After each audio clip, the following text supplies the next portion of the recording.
4 games, 4 different competitions, 3 wins. What mark would you give yourself so far? I'm not here to give myself marks. I let other people do that. Happy? Yeah, it could have been worse. Could have been worse. Where you thought you'd be? I don't look at life in that way. I focus on the moment. I focus on what I can affect. Not giving myself marks, not overthinking anything, just trying to make sure the team are in the best place possible. In terms of the last 10 days, I've been very happy with the welcome I've been given by the staff, by the players. I've been made to feel at home. I think they've responded really, really well to the messages that myself and the new staff have given them. So overall, it's been a strong start with plenty of improvements hopefully to come. Maybe a 6 out of 10? If 7 out of 10? If you say 6, I'll take 6. You take 6, okay. When you came in, you said being a head coach, it's the same at all the clubs. I'm just going to come in and do my job. Yeah. Surely it's, after 10 days or so, it's not. It is. I tell you why it is. Inside the training ground, on the training pitch, in the meeting rooms, in my interactions with the players, which is pretty much my job, is to get them to perform, it's exactly the same. Why I can say that now is because the players' engagement, their humility, their lack of ego, their openness to learn has been actually better than I've ever worked with before.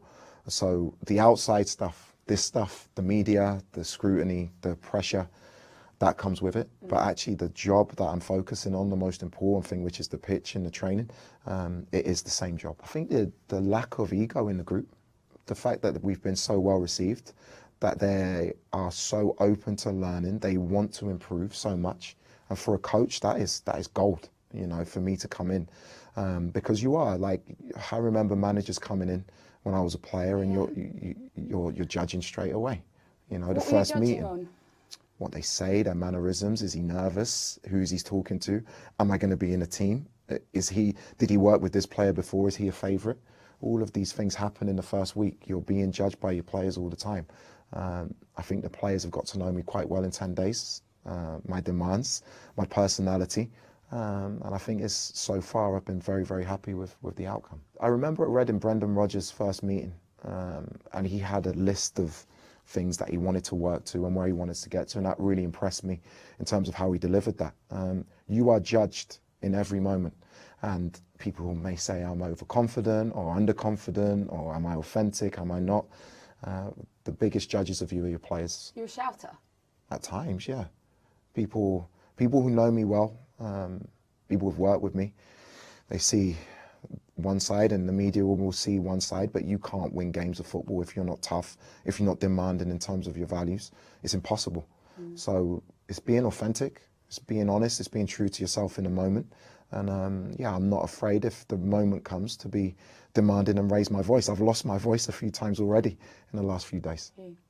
When have you shouted in the last few days? Well, the most on the pitch, trying to shout above 45,000 people. Although it's a bit quiet at Chelsea these days. That will change, hopefully. Our fans have been great home and away. I understand they're questioning a lot of things at the moment. I understand everything, and it's normal because this is such a high-achieving football club. But I'm very confident in time with what I've seen that we can be really successful. I'm lucky because the job that I do is my passion, so it's enjoyable. I think if you enjoy what you do, you don't burn out. I'm still young enough to do it this way. I'm enjoying this. I'm enjoying being in. I'm enjoying working with the players every day. I'm enjoying analysing the opposition or training. So yeah, I don't feel any closer to burning out than when I started. You're not going to sit and put your feet up and watch Traitors and just, kill your brain for a bit. I haven't even looked at a house. I'm not even. No, I'm in a hotel. Living in a hotel. In a hotel with Khalifa, Justin, and Ben, getting Uber Eats at times rather than the hotel food, and just watching football and enjoying and sleeping and making sure we manage our energy. Mikel Arteta and Eddie Jones used to be in a WhatsApp group together. First of all, talk to me about some of those inspos, and then talk to me about your random black book of people you can call upon. Or do that one first, because you're obviously smiling at that one. My inspiration, my dad. Yeah, of course. My dad, I travelled around with him. My dad, 30 years ago, I was 10. He wanted to be a manager, and he worked at Gloucester City and Bristol City, the reserves, and I was there out on the training pitch, and I watched his passion, how hard he worked. And in the end, he got a great chance with Torquay and got them promoted, and Brentford. So he's a huge influence. The biggest one for me, I have to say, in my career in management, we've taken the most from is Chris Hughton. Chris is magnificent, and why I say he's great is his human values, his interactions with people. He's authentic, he cares about people, he means it. His management was top, was exceptional, and I was fortunate enough to speak to Chris yesterday. I speak to my dad all the time. He has great advice for me. We're completely different characters, but I think we have the same values. So yeah, there are people in my career, and also I will say, and I won't name those names, there's people I learned how not to do it as well, I'll be honest, and I'm not being disrespectful. But because I knew all along what I wanted to do, I was constantly taking notes, analysing, but never at the sight of losing who I am within that. Not naming names, what didn't you like about their management? I always felt when a team felt like the leader cared about them, not just on the pitch, but off the pitch as well, that's when a team performed best. So I want to create a team that look, and I have to say, at Strasbourg, and that's not the same level, at Hull, even at Derby in administration when I was assistant to Wayne in an interim, if you watch those teams, they all ran for each other. They all looked like they enjoyed what they do. And I want that here. Well, the best teams do. Yeah. But the best team, that takes time, doesn't it, It does. well? It does. And honestly, the players, a few of them have joked. They said they've never spoken to a manager so much in a short space of time. Probably sick of me already. That's my way of managing. That won't change.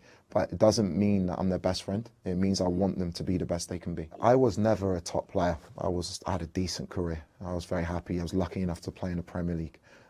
What I learnt very early in my career, I remember at Fulham, I was a young player, just joined Fulham. The most humble, down-to-earth player was Edwin van der Sar, who actually happened at the time to be the best goalkeeper in the world. I'm finding the same here.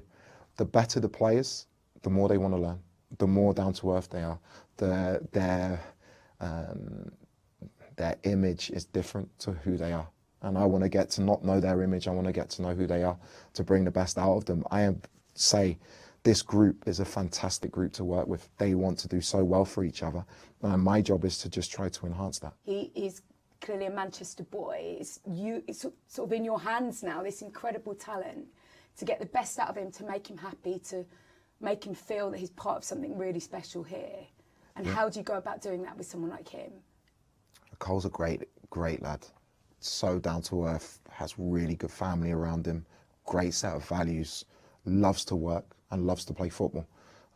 My job is to, not just for him, for every player in the squad, your job as a coach is to win games, is to maximise the potential of the players.